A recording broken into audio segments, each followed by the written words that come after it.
Bonjour à tous, c'est Stéphane, c'est Rem pour DLPDX et pour le 6ème jour du calendrier de l'Avent. Vous avez vu, je me suis changé, ça veut dire qu'on est dans une nouvelle série de vidéos, enfin. Pour cette vidéo, nous allons parler spécialement du passage de l'année 1999 à l'année 2000 à Disneyland Paris, le passage à un nouveau millénaire, événement que aucun d'entre nous ne connaîtra encore une fois un jour dans sa vie. Pour l'occasion, Disneyland Paris a mis plein de choses en place, que ce soit en 1999 comme en 2000, on va parler de ces deux années puisque y a pas mal de choses à dire, on va peut-être même en faire 2 jours de ce calendrier, vous le verrez bien.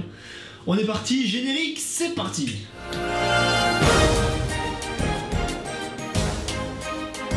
Comme je vous l'ai déjà dit un bon millier de fois, Disneyland Paris a ouvert en 1992. Ils ont donc connu le passage à l'an 2000, puisque ça fait maintenant 25 ans que le parc est ouvert.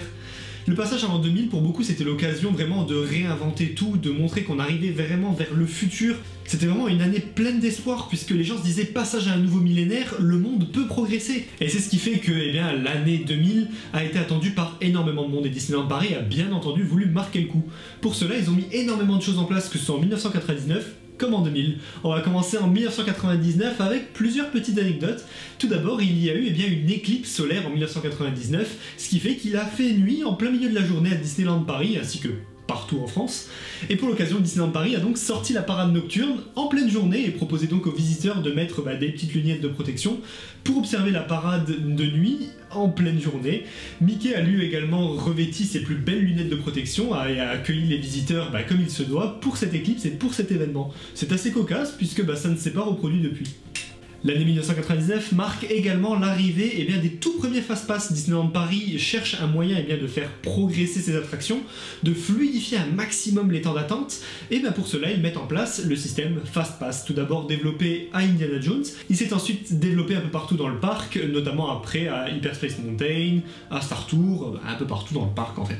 L'année 1999 se clôture de façon vraiment compliquée. En effet, nous approchons du passage à l'an 2000 et nous sommes donc le 26 décembre 1999 et la France est touchée par une énorme tempête. Quand je vous dis énorme tempête, c'est vraiment quelque chose de sensationnel. Ça a fait énormément de dégâts partout dans la région parisienne et un peu partout en France. C'est quelque chose de très marquant pour l'époque et surtout Disneyland Paris commençait à mettre en place les décorations pour Noël et pour Nouvel An. Ils avaient déjà commencé à tout installer et le 26 décembre 1999, cet énorme ouragan touche une grande partie de la France, dévastant une grande partie des Walt Disney Studios. On a même des photos de vitrines éclatées et de lampes un petit peu cassées à droite à gauche. On a même une photo du sommet du château de la Belle au Bois dormant avec la pointe qui bouge un tout petit peu.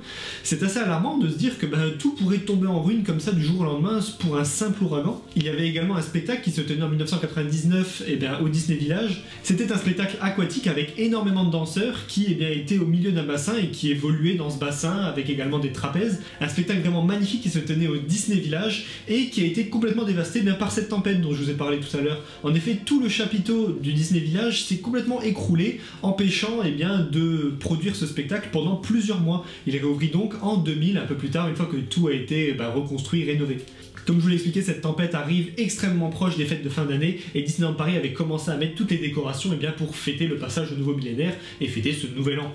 Pour l'occasion, Disney avait mis une énorme scène devant le château. Alors j'ai eu beaucoup de mal à trouver des photos et des vidéos de cet événement, mais j'ai quand même réussi à trouver 2-3 petites choses. Ils avaient donc vraiment voulu marquer le coup et cette tempête a vraiment tout foutu en l'air et vraiment Disneyland Paris a pu compter sur ses cast members pour tout remettre en place jusqu'au dernier moment et célébrer dignement le passage à l'an 2000. Pour l'occasion, 45 000 personnes étaient présentes sur le parc.